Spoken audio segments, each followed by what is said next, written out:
இந்த ராமகிருஷ்ணர்கிட்ட போய் இதே கேள்வியை ஒருத்தன் கேட்டான்.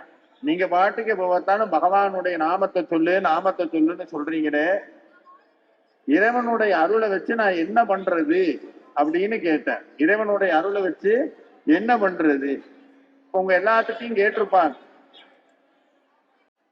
இப்ப ராமகிருஷ்ணர்கிட்ட இதே மாதிரி கேட்டாங்க, சாமியோடைய அருளை வச்சு என்ன பண்றது, சாமியோடைய அருளை வச்சு என்ன பண்றது. இப்ப நீங்க கிளம்பி இந்த வழிபாட்டுக்கு வரும்போது கூடி கேட்டிருப்பாங்க, சும்மா கோவில்னு போறியே, கோவிலுக்கு போய் என்ன பண்ண போற அப்படின்னு கேட்பாங்க. எல்லாம் உங்கள்கிட்ட கேட்டாங்கல்ல, கோவில். ராமகிருஷ்ணர்கிட்ட இதே மாதிரி கேள்வி கேட்டாங்க. ராமகிருஷ்ண பரமஹம்சர்கிட்ட இதே மாதிரி கேள்வி கேட்டாங்க. இறைவனுடைய அருள் வேணும் சொல்றியே, இறைவனுடைய அருளை வச்சு என்ன பண்றது?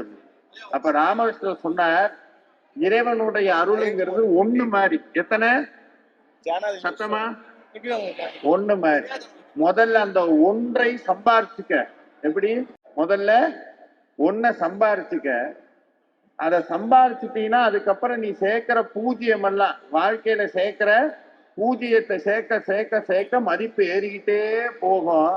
ஆனா நம்மெல்லாம் என்ன பண்றோம்னா, வாழ்க்கையில பூஜ்ஜியத்தை சம்பாதிக்கணும். பணம், காசு, பதவி, வாழ்க்கைன்னு சம்பாதிக்கணும். அதை நீ எவ்வளவு சம்பாதிச்சாலும் அதுக்கு வேல்யூ இல்லை. எல்லாரும் என்ன சொல்லுவாங்க, வயசானதுக்கு அப்புறம் சாமி கும்பிட்டுக்கலாம், கடைசி நேரத்துல சாமி கும்பிட்டுக்கலாம் அப்படின்னு சொல்லுவாங்க. ஆனா வயசானதுக்கு அப்புறம் ஒரு கட்டத்துக்கு மேல சாமியுடைய அருள் வேணும்னு நினைச்சாலும் கிடைக்காது. பூஜ்ஜியத்துக்கு அப்புறம் ஒண்ணு வேணும்னு நினைச்சா அதுக்கு மதிப்பு கிடையாது.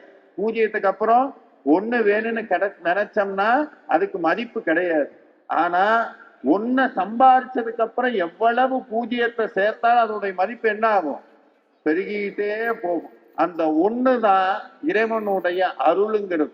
முருகப்பெருமானுடைய அருள் ஒண்ணு சேர்ந்ததுன்னா பின்னாடி சேர்வதற்கெல்லாம் மதிப்பு கூடிக்கொண்டே போகும்.